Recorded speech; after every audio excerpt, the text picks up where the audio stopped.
কোন সন্তান যখন মাদ্রাসা যাওয়ার জন্য নিয়ত করে যখন বাড়ি থেকে বাহির হয়ে যায়, আল্লাহ রাব্বুল আলামিন ওই বান্দার সমস্ত গুনাহগুলো মাফ করে দেয়। হাদিসের মধ্যে আছে, আল্লাহ রাসূল সাল্লাল্লাহু আলাইহি সাল্লাম বলেছে, কোন সন্তান যখন বাড়ি থেকে বাহির হয়ে কোন আলেমের কাছে যায় যখন আলেম সবক দিছে, বাচ্চারা বারবার বিসমিল্লাহির রহমানির রহিম, বারবার বিসমিল্লাহির রহমানির রহিম, যখন বারবার বিসমিল্লাহির রহমানির রহিম পড়তে থাকে, আল্লাহ রাব্বুল আলামিন বলে, ফেরেশতা তোমরা সাক্ষী রাখিও, আমি আল্লাহ ওই সন্তানের খাতিরে আমি আল্লাহ তার বাবা মার গুনাহগুলো মাফ করে দিলাম, বাবা মার গুনাহ মাফ করে দিলাম। হাদিসের মধ্যে আছে যে তালিবে মাদ্রাসার ছাত্রের জন্য আল্লাহ সবসময় তৈয়ার থাকে, তারা গুনাহ করতে দেরি হয়, মাফ করতে দেরি হয় না।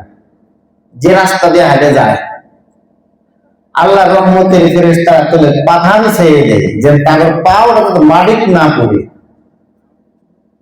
আল্লাহ রাসূল সাল্লাল্লাহু আলাইহি সাল্লাম বলেন,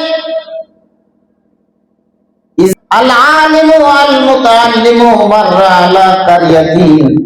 আল্লাহ রাসূল সাল্লাল্লাহু আলাইহি সাল্লাম বলেছে, কোন রাস্তা দিয়ে যদি কোন মাদ্রাসার ছাত্র, কোন মাদ্রাসার শিক্ষক যদি হাঁটে যায়, আল্লাহ রাসূল সাল্লাল্লাহু আলাইহি সাল্লাম বলেছে, এই যে রাস্তা দিয়ে মাদ্রাসার ছাত্র, মাদ্রাসার উস্তাদ হাঁটে যাওয়ার কারণে ওই দুই পাশের যদি কোনো কবর আছে, আল্লাহ রাসূল সাল্লাল্লাহু আলাইহি সাল্লাম বলেছে, আর ছাত্র অথবা মাদ্রাসার উস্তাদ যে রাস্তা দিয়ে হাঁটে যায়, যাওয়ার কারণে ওই আশেপাশের রাস্তার আশেপাশে যদি কোনো কবর থাকে, এই কবরের আযাবগুলো বন্ধ হয়। আল্লাহ রাসূল সাল্লাল্লাহু আলাইহি সাল্লাম বলছে, 40 ইয়াওমান, 40 দিনের জন্য বন্ধ করে দেওয়া। তো আমাদের ছেলেদেরকে আমরা আলেম বানাইতে চাই না। আল্লাহ রাসূল সাল্লাল্লাহু আলাইহি সাল্লাম বলেন, মান কারাআল কুরআনা ফাস্তাযহারাহু ফাআহাল্লা হালালাহু ওয়া হারামা হারামাহু আদখালাহুল্লাহুল জান্নাহ।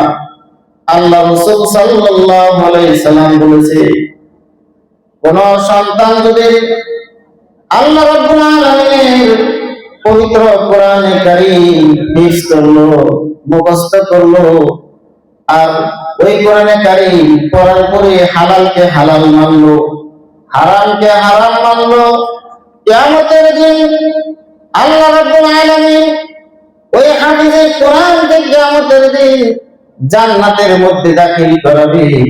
আল্লাহ রাসূল সাল্লাল্লাহু আলাইহি সাল্লাম বলেছেন, না শুধুমাত্র হাফিজে কোরআনকে দাখিল করানো হবে না, জান্নাতে দেওয়া হবে না।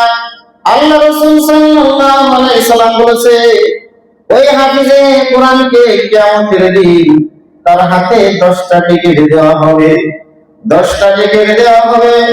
যেদিন কিয়ামত হবে, আল্লাহ রাসূল সাল্লাল্লাহু আলাইহি সাল্লাম বলেছে, ওই হাফিজে কোরআন কিয়ামতের দিন 10 জন মানুষ ছাঁটাই করে বাছাই করে কিয়ামতের দিন 10 জন মানুষ জান্নাতে নিয়ে যাবে। আল্লাহ রাসূল সাল্লাল্লাহু আলাইহি সাল্লাম বলেছে, এমন 10 জন মানুষ, আল্লাহ রাসূল সাল্লাল্লাহু আলাইহি সাল্লাম বলেছে, যে 10 জন মানুষের উপরে জাহান্নাম ওয়াজিব হয়েছে, কিয়ামতের দিন ফয়সালা হয়েছে ওই সকল 10 জন মানুষ, যে 10 জন মানুষকে ওই ফেরেশতারা খেদে হাঁটে জাহান্নামের দিকে নিয়ে যাইতেছে, এমন 10 জন মানুষকে একজন হাফিজে কোরআন কিয়ামতের দিন ছাঁটাই করে জান্নাতে নিয়ে চলে যাবে।